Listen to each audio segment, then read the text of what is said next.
A gente abre hoje o Alesp Notícias já com um convidado especial aqui nos nossos estúdios. A gente fala agora sobre o tabelamento de preço dos medicamentos quimioterápicos e eu converso agora aqui comigo o deputado Márcio Nakashima, do PDT. Deputado, é um prazer tê-lo aqui nos nossos estúdios. Eu falei que a gente abriu diferente, que geralmente a gente chama a nossa repórter na abertura do jornal, mas hoje o senhor já está aqui para conversar com a gente. Bem-vindo.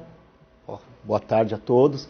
Muito obrigado pelo convite, poder falar de uma pauta tão importante que é esse projeto de lei que nós apresentamos aqui na casa. E justamente, falando sobre esse PL, o 724 de 2021, que fala de tabelar, então, os medicamentos quimioterápicos. O quanto isso é essencial e ajuda não só no bolso da população, né? Júlio, o que acontece? Hoje o SUS já opera com uma tabela, a compra. E qual é o nosso objetivo? Tabelarmos para os hospitais privados, para que os hospitais possam oferecer a um preço mais acessível. Infelizmente, hoje, há uma superinflação na tabela entre o preço praticado pelo poder público, a tabela SUS, e o preço praticado pelos hospitais particulares. E por que acontece essa diferença? O que vocês identificaram? Claro, quando se pensa num projeto de lei, claro que tem todo um estudo por trás dele. O que vocês identificaram dessa diferença? Nós identificamos um sobrepreço muito grande. Para você ter ideia, tem aqui os dados. Claro. O valor em média de uma quimioterapia de câncer de mama, que nós pegamos como referência, custa em R$100 mil. Uau! E isso nós estamos falando da dose da quimioterapia. Sim. Tá bom? E você sabe que uma paciente precisa de várias sessões. E aí, esse mesmo preço na rede pública custa em média R$15 mil. Nossa, muita diferente. Muita diferença. Então, qual que é a nossa ideia? A nossa ideia é que a gente consiga fazer um tabelamento desses medicamentos para que a população possa praticar e fazer até. Muitas pessoas têm condições de fazer a consulta na rede privada, muitas pessoas têm condições de fazer os exames que são necessários, mas chega na hora da medicação, ela não consegue, aí muitas das vezes vai para o SUS e aí entra na fila, tendo que começar todo o procedimento de novo. Então a nossa ideia é que nós possamos tabelar e isso vai desafogar também a rede SUS. E essa diferença, deputado, se dá pelas questões de tributação aqui no Brasil ou não? É um outro tipo de prática que também a gente desconhece?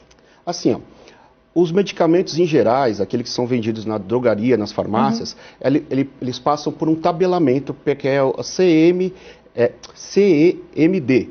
que é uma câmara que arbitra, faz essa regulagem dos preços. Já os medicamentos oncológicos de hospitais são medicamentos específicos. Eles não passam por essa regulagem. E aí ele fica pelo livre comércio. Mas por que nós queremos tabelar? Eu não sou contra o livre comércio, a livre concorrência, mas nós temos que tutelar o bem maior que nós temos, que é a nossa vida. E nós sabemos que a questão do câncer, o câncer é uma doença que infelizmente mata. E cada vez mais nós temos um número maior de pessoas sendo diagnosticadas com câncer. E quando se esbarra em questões como essa, você acaba atrasando de algum modo quem precisa do tratamento, e eu entendo pela fala do senhor que é justamente isso. Faz esse tabelamento, se organiza esses valores para que o paciente não seja o prejudicado, não tenha que esperar talvez mais tempo, ou se não despende do valor, precisa de algum jeito arrumar. Eu entendo isso, não sei se é bem isso o que o senhor me disse. É mais ou menos isso, Júlia.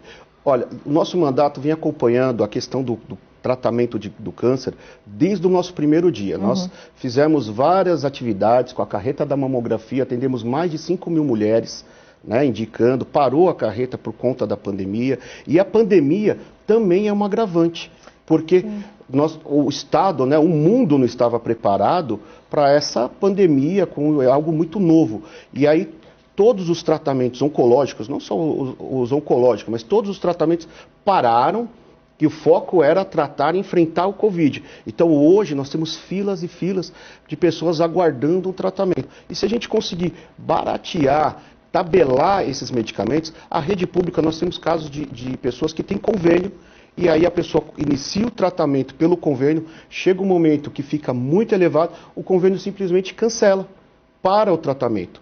e a pessoa tem que ela recorre ao SUS, aí ela entra numa fila, enfim, sendo que se houver um tabelamento, muitas pessoas que hoje procuram a rede SUS, ela tem, como eu falei, tem essa condição de pagar pelas consultas, e aí teria condições também de pagar pelo medicamento, né? Mas o medicamento hoje, na forma com que está, é muito elevado o preço.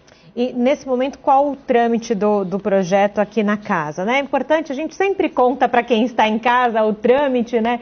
Como funciona aqui na casa, os senhores apresentam um projeto, ele passa pelas comissões de direito para depois ir a plenário. Que momento nós estamos dele? O projeto, nós apresentamos ele muito recente, então ele ainda está na fase inicial. Ele recebeu o protocolo, já tem o número, que é esse que você citou, mas ele ainda está começando, ele está engatinhando, podemos dizer assim, nos procedimentos dentro da casa. Né? Nós pedimos até aí um apelo que eu faço aos colegas deputados para que nós possamos aprovar isso com o máximo de urgência, porque é um tema muito relevante e que vai ajudar na vida de muitas pessoas que hoje esperam o tratamento do câncer. E o senhor falou uma coisa agora, né, pediu para os seus colegas, né, essa celeridade e tudo mais. Desde que voltamos à vida presencial aqui na Lesp, ainda com todos os protocolos de saúde e tudo mais, todos os deputados falam que essa volta do plenário, principalmente dessas conversas, o quanto é importante essa conversa do tu a tu, não só pela questão mesmo da dinâmica da casa, mas isso, por exemplo, um colega quer tirar uma dúvida de um projeto.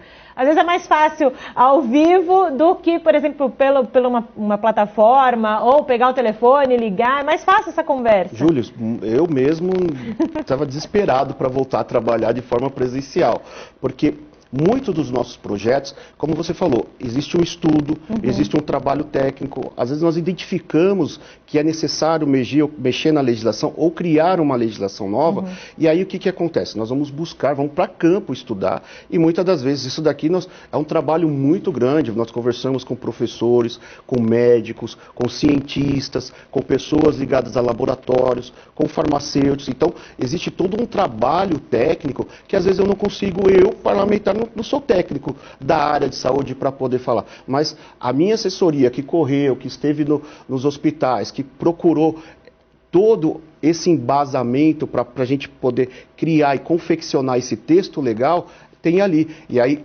sim, a gente precisa desse socorro e está aqui. E às vezes também explicando para o colega, para o deputado, ele também não entende. Mas aí tem sempre alguém da assessoria. E é importante esse contato físico, né? Isso é verdade. É muito mais importante do que de forma fria, assim, pela tela do computador. Pela tela do computador. Eu acredito que muitas das coisas vieram para ficar. Né? Os trabalhos das comissões, muitos deles ainda estão no ambiente virtual, acho que praticamente todos estão. Todas tem dado celeridade. Eu tenho visto, ontem eu participei de uma comissão, e a deputada, ela estava dentro do carro, com o celular, ela pôde participar, né, dos trabalhos da comissão. E a gente não tem que excluir a tecnologia. Se a tecnologia ela auxilia, porque a gente sabe, né, os deputados ou são aqui da capital, do entorno, muitos são do interior, que têm as suas bases no interior e que precisam fazer esse trabalho também com as suas bases, mas que podem, de um modo virtual, participar de uma comissão, aprovar um projeto do colega para seguir os trâmites na casa. Então a gente não pode excluir, né, a tecnologia, a gente tem que usar a nosso favor a tecnologia. O senhor tocou também em um outro ponto que talvez para quem esteja em casa não entenda quando um deputado apresenta um projeto de lei, que o projeto, antes de ser entregue e protocolado, ele passou por um estudo, como o senhor disse, né? O senhor tem um grupo dentro do seu gabinete que pensa também essa parte jurídica, porque tem que ter todos os trâmites jurídicos. Então, assim, é um trabalho em conjunto do gabinete com a sociedade civil, como o senhor disse. Vocês ouviram representantes de farmacêutica, vocês ouviram médicos. Então, é um projeto criado a várias mãos, né, deputado? Sim. Bom, todas as vezes que nós criamos e apresentamos um projeto, ele passou por uma ampla discussão, um amplo estudo, e nós, né, estamos ali tentando da melhor forma. Obviamente que depois que apresenta, todo deputado que lê e tem uma interpretação diferente pode apresentar uma emenda, mas a gente tenta de forma muito razoável apresentar e de forma que vai tutelar a sociedade como um todo. Então, para que isso aconteça, a gente faz todo um estudo técnico para que o projeto chegue redondinho nas comissões e caminhe o quanto antes. Então depois o senhor, a assessoria do senhor, nos conte aqui para o Alesp Notícias, para a Rede Alesp, todo o trâmite de como está, não só esse, né, os outros projetos do senhor, sempre muito bem-vindo aqui, eu sei que o senhor tem uma agenda cheia, agradeço a vinda aqui hoje ao Alesp Notícias. Eu que agradeço e espero voltar em breve. Também esperamos, deputada.